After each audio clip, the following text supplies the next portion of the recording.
আমাদের সময় 40 নাম্বার দিত। এটা ওদের জীবনের সবচেয়ে বড় পরীক্ষা। ভালো পরীক্ষা হয়েছে।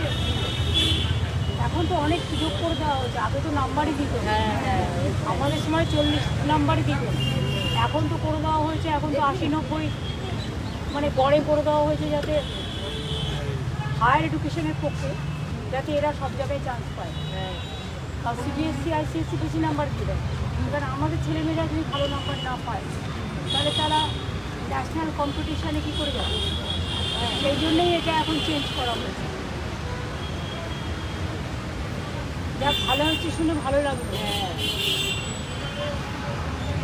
ওরা পরীক্ষা দিয়ে করে বেরোক, আমি আপনাদের সাথে দেখা করে দিলাম। প্রিয় মাধ্যমিক পরীক্ষার্থীরা, জীবন বিজ্ঞান পরীক্ষা তোমাদের শেষ হলো। তোমরা অবশ্যই কমেন্ট করো প্রথমে তোমাদের জীবন বিজ্ঞান পরীক্ষা কেমন হলো। তো বন্ধুরা, এই মুহূর্তের বিগ ব্রেকিং আপডেট নিয়ে চলে এসেছি। মাধ্যমিক পরীক্ষায় কি এবছর সবাইকে পাস করে দেওয়া হবে?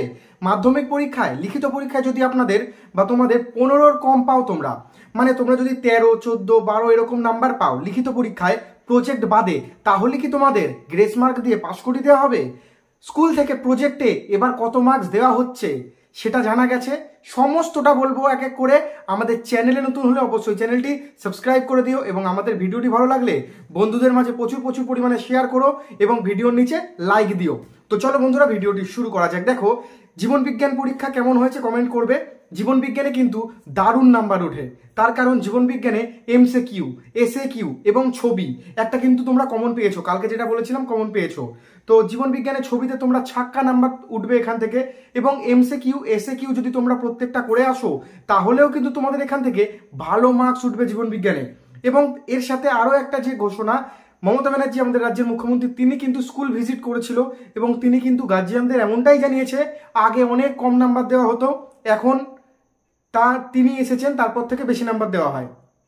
এবং মধ্যশিক্ষা পর্ষদ বোর্ডও কিন্তু জানিয়েছে যে ছাত্রছাত্রীরা যদি খাতা ফাঁকা রেখে না আসে, তারা যদি তোমরা যদি খাতা ফাঁকা রেখে না আসো, তোমরা যদি প্রশ্নগুলো ঠিকঠাক করে উত্তর করে আসো, খাতায় অযথা ঘিজিবিজি না করে আসো, পরিষ্কার পরিচ্ছন্নতা মেনটেন করো, তাহলে কিন্তু তোমাদের গ্রেস নাম্বার দিয়ে পাস করিয়ে দেওয়া হবে।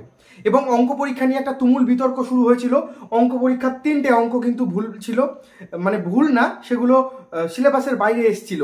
সেই 3টে যারা অ্যাটেন্ড করেছো তোমরা প্রত্যেকে নাম্বার পাবে। যদি সেটা তোমরা টুকে দিয়ে আসো তাহলেও নিশ্চয়ই বোর্ড নাম্বার দেবে। এখানে একটা কথা বলি, অনেক স্টুডেন্ট এটা সিলেবাসের বাইরে এসেছে বলে ছেড়ে দিয়েছে। তোমাদের মধ্যে বহু ছাত্রীরা রয়েছো যে এটা সিলেবাসের বাইরে বা পারছো না বলে ছেড়ে দিয়েছো।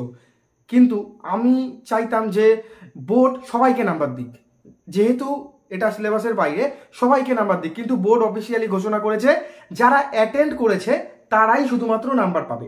একটা কথা তোমাদের বলছি, দেখো, মাধ্যমিক পাশ করা নিয়ে এবছর কিন্তু প্রশ্ন অত্যন্ত স্ট্যান্ডার্ড হচ্ছে এবং অত্যন্ত কিছু ছাত্রছাত্রীর কাছে কঠিন হচ্ছে। তার কারণ যারা একটু দুর্বল পড়াশোনায়, কঠিন মনে হচ্ছে তাদের কাছে, তার কারণ প্রশ্ন কিন্তু কঠিনই হচ্ছে। প্রশ্ন অত্যন্ত স্ট্যান্ডার্ড হচ্ছে, অত্যন্ত কঠিন হচ্ছে, খুব কঠিন না কিন্তু কিছুটা কঠিন হচ্ছে। তো এই একটা তর্ক বিতর্ক তৈরি হয়েছে। এই কারণেই, এই সিচুয়েশনেই কিন্তু মধ্যশিক্ষা পর্ষদ বোর্ডের সভাপতি তিনিও ঘোষণা করেছে যে ছাত্রছাত্রীদের স্বার্থের কথা ভেবে, যাতে পরবর্তীতে তোমাদের কোনো রকম অসুবিধা না হয় 11 বা 12-এ উঠতে, বা পরবর্তী কোনো পরীক্ষায় অসুবিধা না হয়, সেই কথা ভেবে খাতা দেখা হবে। এবং ইনস্ট্রাকশনও কিন্তু এরকম দেওয়া রয়েছে, অযথা নাম্বার না কাটতে তোমাদের। ঠিক আছে? তো আশা করছি তোমরা যারা লিখে এসছো তোমরা সকলে ভালো করে পাস করে যাবে। এবং আগামীতে তোমাদের রয়েছে ভৌতবিজ্ঞান পরীক্ষা, শেষ পরীক্ষা। ভৌতবিজ্ঞানের সাজেশন আমি তোমাদেরকে দিয়ে দিচ্ছি কিছুক্ষণ পরেই, তোমরা সেটা অবশ্যই দেখে নিও, চেষ্টা করবে এবং তার মধ্যে দিয়ে তার রেজাল্ট ভালো হবে, এটাই আমি আশা করি। কিন্তু এটা ভাববার কিছু নেই যে এই পরীক্ষাটাই শেষ পরীক্ষা, জীবনের বড় পরীক্ষা হতে পারে প্রথম, কিন্তু শেষ নয়। আরো অনেক পরীক্ষা আসবে এবং সেই পরীক্ষাগুলো যাতে আমরা সফলতা পাই সেটারই একটা শুরু